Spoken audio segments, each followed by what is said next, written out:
every car has a buyer. So who exactly is supposed to buy a Forester?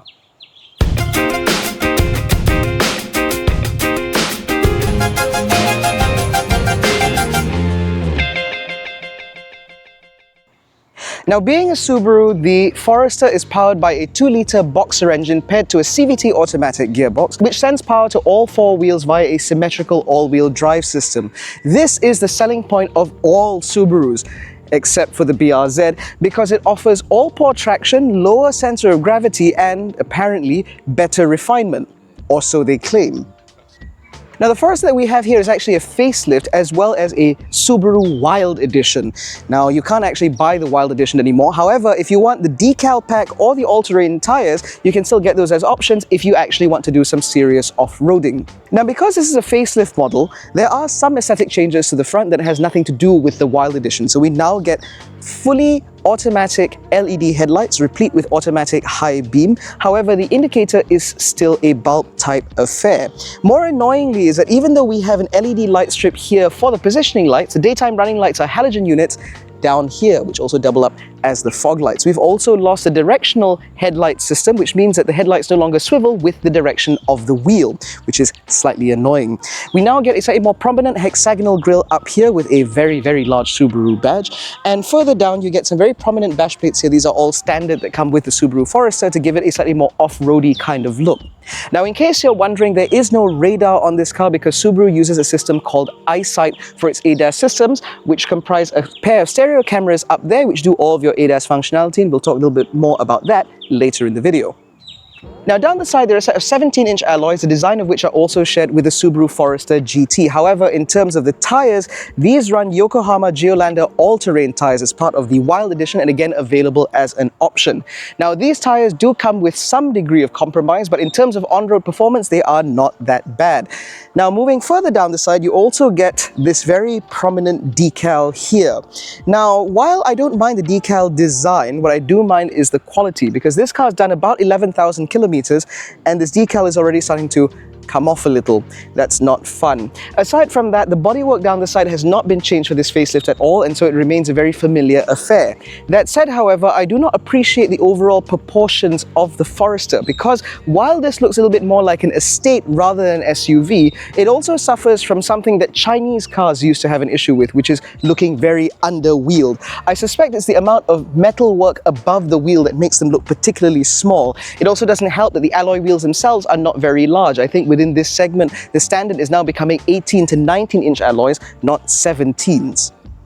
Now, at the back of the Subaru Forester, you see very few changes. These tail lights are exactly the same. The bumper is exactly the same. The only addition here is this sticker, which once again, you cannot get because the Wild Edition is already finished. But again, you can get the options if you want them.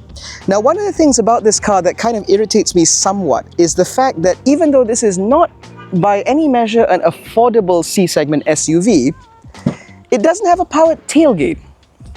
Anyway, beyond that, you have a pretty decent amount of space despite the fact this car comes with an all-wheel drive system, and so the space back here is more than enough for 5 people's worth of luggage, and there is actually some room underneath the boot floor, just about enough for, say, a dirty pair of slippers, for example.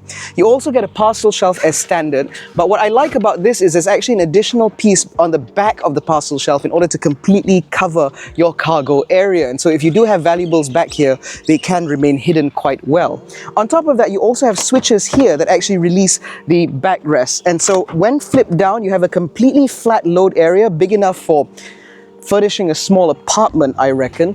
And overall, this does seem a very practical place to be. You also get some hooks here as well as a 12-volt socket, which means that if you want to clean things up or tie things down back here or stop things from rolling around, the Subaru Forester is well equipped to do just that. Now, if you're like me and you don't really appreciate the fact that cars have gone all digital, then you'll quite appreciate the interior of the Subaru Forester, because everything in here is refreshingly analog. You have actual dials for your air conditioning controls, you have actual dials for your volume control and your track seat, you have actual buttons here on the steering wheel, both on the spokes as well as down here, you have actual paddle shifters. It's all very positive. and very tactile, which is certainly nice to see. Now, this is because Subaru obviously focuses on those who live an active lifestyle. And so if you are off-roading, for example, or if you happen to be in a country that snows, you might be wearing gloves. And so all of these buttons and toggles need to be able to be utilized with gloves on. And so tactility becomes a very important factor. Now, beyond the tactile stuff, which I think is, again, very positive, I appreciate the fact that you actually have this X mode button down here. Now, there are drive mode selector buttons on the stock, so that does S, which is sharp, and I, which is intelligent modes. I basically being normal and sharp basically being sport. Now, what is unique to Subaru, however, is this X mode toggle down here. X mode is basically Subaru speak for off-road, and this essentially optimizes the various systems within the car in order to provide maximum traction and capability when the going gets rough.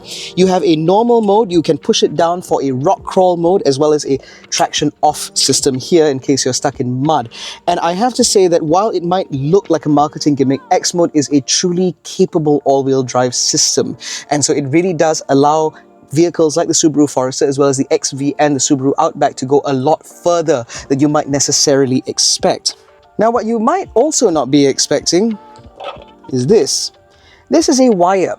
Now, you use these to connect two devices together when they can't communicate wirelessly. I bring this up because not only is this infotainment screen in this car very, very small, at least compared to modern day standards, it also doesn't offer wireless CarPlay or wireless Android Auto. Now, this might actually be something of a good thing, however, because this car also doesn't seem to come with a wireless charger, which means that all of this is largely moot anyway. But I can say that with a wired connection, it doesn't work that badly, and it does try to utilize the real estate that is available, which isn't much.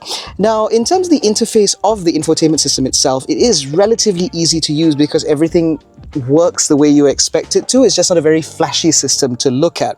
Now, beyond that, you also have something up here, which is, I think they refer to this as the oversight display or something to that effect. Now, this screen can be made to do a multitude of different things. It can show you your temperatures, like water temperature, oil temperature, and your accelerator percentage.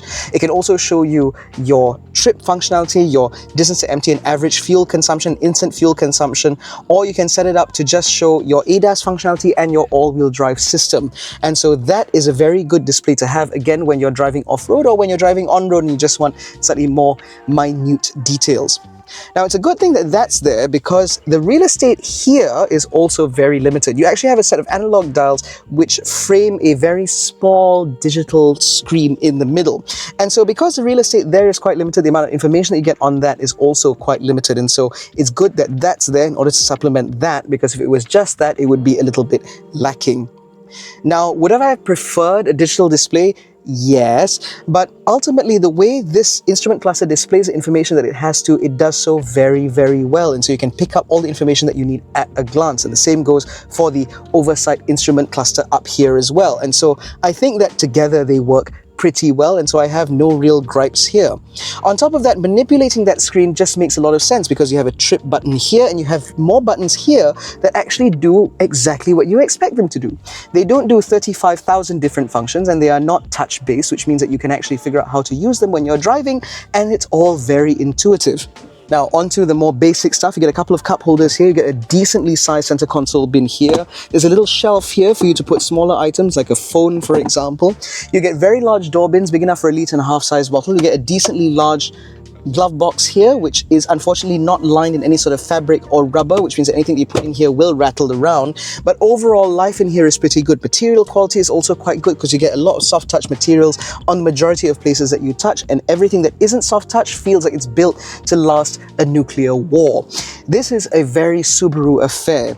It's just unfortunate that this also appears to be the same interior design that we've seen for at least about 10 years now, and so perhaps somebody needs to kick the Subaru designers back to life because I think they might be comatose.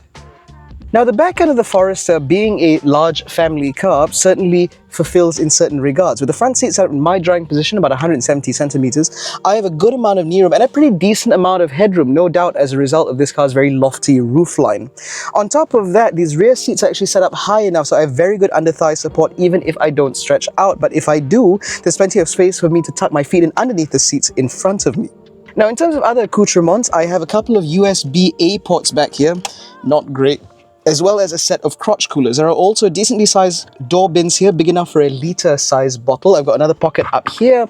I've got pockets behind the seats, three in fact, behind each seat, allowing me to hide sort of smaller items or larger items as I see fit. And overall, life back here is pretty positive. On top of that, these rear seats can actually be adjusted in a myriad of ways, which means that if I want to sit further upright, I can, or I can actually sit further back like this, which means that life is pretty comfortable. And as you can see, the latch for this car is not really cooperating with me right now. I also have a deployable center armrest with a couple more cup holders, and so overall, life is pretty good. If you have child seats to be mounted back here, you have a couple of ISOFIX mounts here, and because the wheelbase of this car is decently long, and because the rear doors open decently large, you should be able to fit a bulky rear-facing child seat in here without too much hassle at all.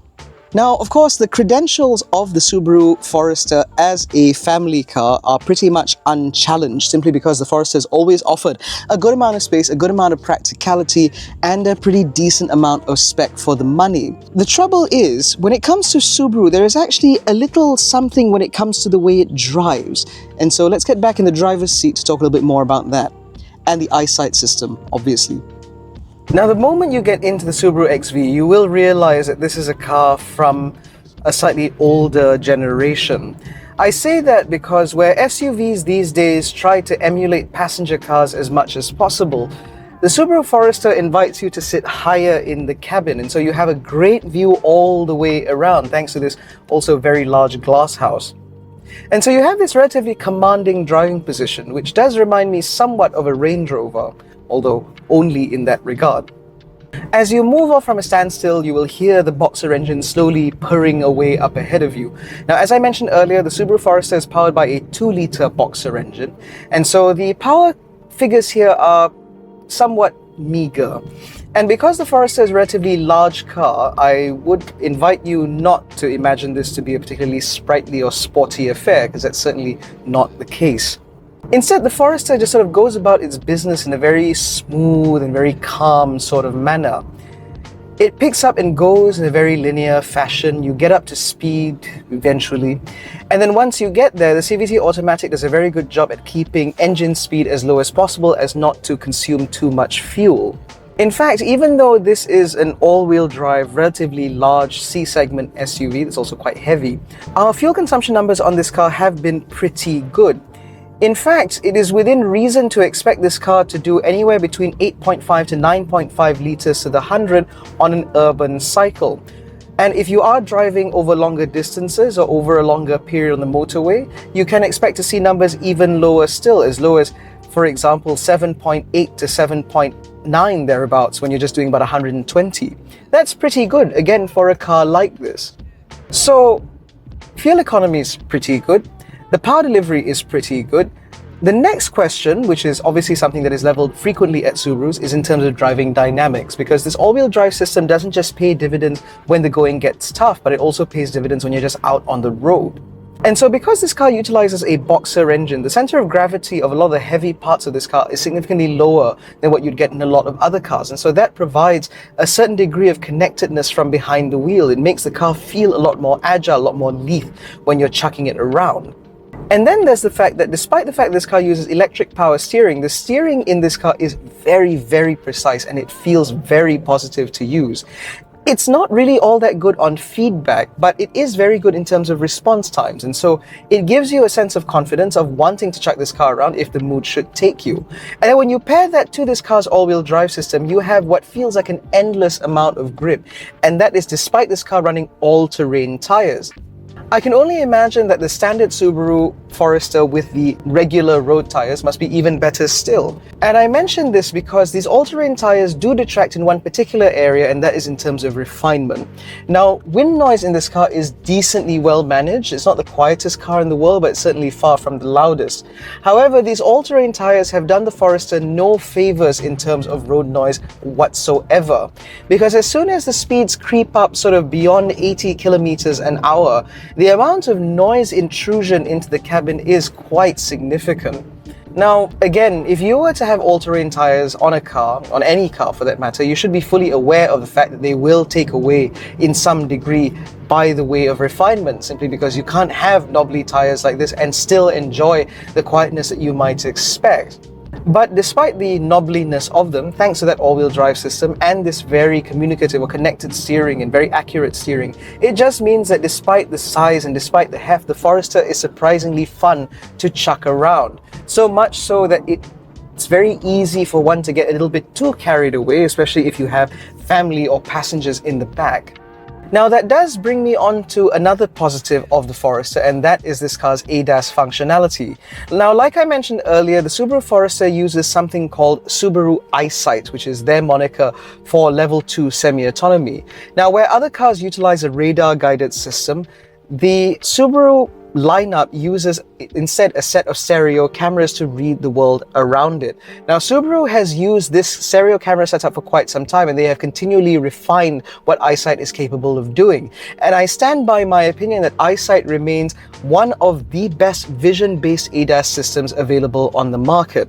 Not only is it able to perceive the world around it very well, but it also reacts to sudden intrusions into your lane and sudden warnings and stuff like that in a very natural fashion. And so from behind the wheel, that not only gives you a degree of confidence, but it also means that you can reliably use the system for a larger breadth of activities and situations. So for example, driving in traffic through stop-start traffic is a dawdle in this car. And when you're driving on the motorway, the car does a very good job at not only maintaining speed, but also maintaining distance. And it doesn't slow itself down unnecessarily when you're driving around through corners. And so again, Subaru EyeSight does very, very well indeed. However, that is sort of where the good points of the Forester end. Because unfortunately, there are a few things about this car that I think are a little bit infuriating. For one, the interior design, like I mentioned earlier, has not really been updated for the better part of the last decade. And so when you get into a Forester, being aware of just how expensive this car is, you might be disappointed to find that this interior is not as exciting or as visually interesting as you might necessarily expect. And then there is the fact that this is not a cheap car. For about the same amount of money that you'd spend on a Subaru Forester, you can very easily get into something like the Omoda C9, which is a markedly more upmarket experience in terms of the way it presents itself and obviously also by the way it drives. It also comes with a few nicer features, things like ventilated front seats, for example, and memory functionality. And of course, that is a D-segment SUV, which means that in terms of interior space, it also does better than the Forester. That said, however, I also understand that quite a few people may prefer the slightly more old-school appeal of Subarus in general, and I completely understand that. This car functions exactly the way you'd expect it to. Changing various options and settings in this car work exactly the way you expect them to. This car has never put a foot wrong. On top of that, Subaru does enjoy a pretty good reliability record, which means that buying one of these is a relatively painless affair. It is just unfortunate that the service network for Subaru now is not nearly as large as it was 5 or 7 years ago, which means that finding a Subaru dealer is a little bit more of a challenge than it used to be. Of course, if you're just looking for a C-segment SUV to work primarily in town, then you may be better served by vehicles like the Kia Sportage or the Mazda CX-5, both of which are represented by Burmahs, both of which come with an unlimited mileage 5-year warranty as well as a 5-year service package. And the CX-5 can also be had as an all-wheel drive model, and so can the Kia Sportage, although those are part-time all-wheel drive models, although honestly they should be good enough for the majority of situations you might find yourself in. And of course, if it's the space that you're after, compared to this, I would much rather recommend the Hyundai Santa Fe Hybrid, because where that uses a 1.6-litre turbocharged petrol engine, which provides all the poke that you really need, you also get that hybrid setup, which means that you can very easily travel about 800 kilometers on a tank, which is not something that this car could do even in its dreams. So ultimately, we go back to the question that was posed at the beginning of this video. Who is meant to buy a Forester? This car appeals to the sort of people who actually have an active lifestyle, not those who are posturing as people who go out camping seasonally. This is a car that actually has some proper off-road capability, which means that if that's something that you're looking for, then this is something that's certainly worth considering. On top of that, if you're the kind of person that does a lot of motorway miles and so you want the surety of permanent all-wheel drive, then I can't really persuade you to buy anything other than a Subaru, because the symmetrical all-wheel drive systems in these cars continue to be worth their weight in gold. It's just unfortunate that it seems that all of the expense of this car was spent on the powertrain to the detriment of everything else, because I reckon that a full model refresh of the Forester with a refreshed exterior and refreshed interior and slightly reworked spec might make this car a lot more appealing even at this fully imported price point. So are there customers for the Subaru Forester? Yes, just not that many. In any case, that concludes our review of the Subaru Forester. If you enjoyed this video, please give it a thumbs up, subscribe to the channel, hit the little bell icon to be notified every time we make a new upload. Don't forget to follow us on Facebook, Twitter and Instagram. All the links are in the description below, including the link to join our new WhatsApp channel. Thank you so much for watching. We'll catch you in the next one. Take care, stay safe and jangan bodoh.